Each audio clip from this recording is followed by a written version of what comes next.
बसपा प्रमुख मायावती 9 अक्टूबर को लखनऊ के मान्यवर काशीराम स्मारक पार्क में एक बड़ा कार्यक्रम कर रहे हैं।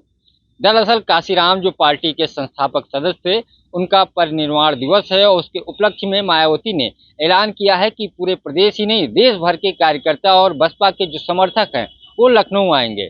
लगातार पूरे प्रदेश भर में होर्डिंग लगाई जा रही है और जो लोकसभा के प्रत्याशी थे उनसे चूंकि आर्थिक रूप से पैसा नहीं लिया जा रहा है, लेकिन ये खबर है कि होर्डिंग लगाना जो अपने कार्यकर्ताओं को जिले से विधानसभा या लोकसभा क्षेत्रों से ला रहे हैं, उनके रहने और खाने पीने की व्यवस्था भी उन्हीं को करनी होगी। इसके साथ ही जिले से लेकर लखनऊ तक होर्डिंग अलग अलग लोगों को बांटा गया है, तो पूरे लखनऊ को होर्डिंग से पाट दिया गया है और कल से कार्यकर्ता लखनऊ पहुंचना शुरू हो जाएंगे। उसके लिए कल शाम को काशीराम स्मारक पार्क है, वहाँ पे सांस्कृतिक कार्यक्रम है। बीएसपी के कई सारे नेताओं ने स्थल का दौरा किया है। यहाँ तक इस बार होर्डिंग में सतीश चंद्र मिश्रा जो निवेदक के तौर पे थोड़े में ज्यादा स्वाद ये तो है इसकी खास बात। वाओ मामा क्या स्वाद है, अरे मेरे राजा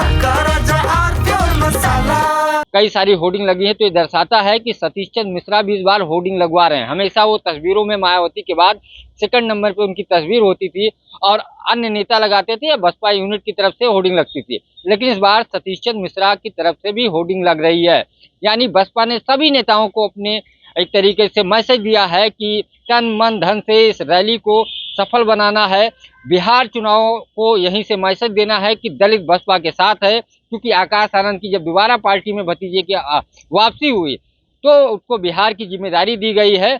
और ठीक इस रैली के बाद बिहार का चुनाव है, क्योंकि चुनाव का ऐलान कल हो चुका है, तो यहाँ से भी एक बड़ा मैसेज देने की कोशिश करेंगी। और बीएसपी ने ऐलान किया है कि बिहार के सभी सीटों पे चुनाव बीएसपी लड़ेगी, उसकी जिम्मेदारी आकाश आनंद को सौंपी गई है।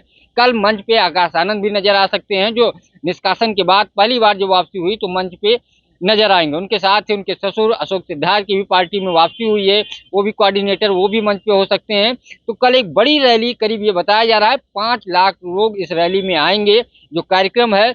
और इस रैली के जरिए बसपा ताकत दिखाएगी कि अभी भी दलितों की, बहुजनों की पार्टी बसपा है और जिसकी मुखिया मायावती हैं।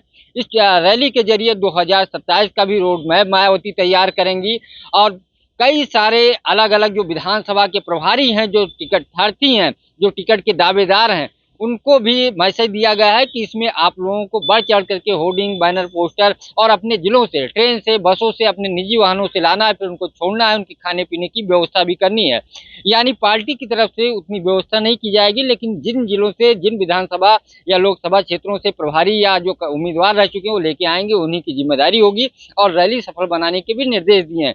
बहुत सारे नारे गढ़े गए हैं जो उस दिन मंच से वो नारे सबके सामने आएंगे। कुल मिलाकर के 27 की चुनाव बसपा के लिए करोड़ मरों की स्थिति उत्तर प्रदेश में होगी, क्योंकि बीएसपी के मात्र एक विधायक हैं उमाशंकर सिंह, उनको ये भी कहा जाता है कि वो अपने दम पे चुनाव जीते, अपने मैनेजमेंट के बल पे जीते हैं। बसपा का कोई सांसद नहीं है। अलग अलग राज्यों में जहाँ बसपा मजबूत थी, चाहे राजस्थान हो, मध्य प्रदेश हो, बिहार हो, उत्तर प्रदेश हो, वहाँ लगातार बसपा का वोट खिसकता जा रहा है और ये समाजवादी पार्टी की तरफ जा रहा है। तो ऐसे में फिर से अपने वोटों को अपनी ओर आकर्षित करने के लिए मायावती का जब परसों कार्यक्रम होगा तो मंच से कई सारे ऐलान बहुजनों के लिए भी कर सकती हैं। पंकज चतुर्वेदी, TV9, लखनऊ। कुछ तो सस्ता लो, सब बढ़िया लो, इसमें क्या खास बात है? थोड़े में ज्यादा स्वाद ये तो है इसकी खास बात।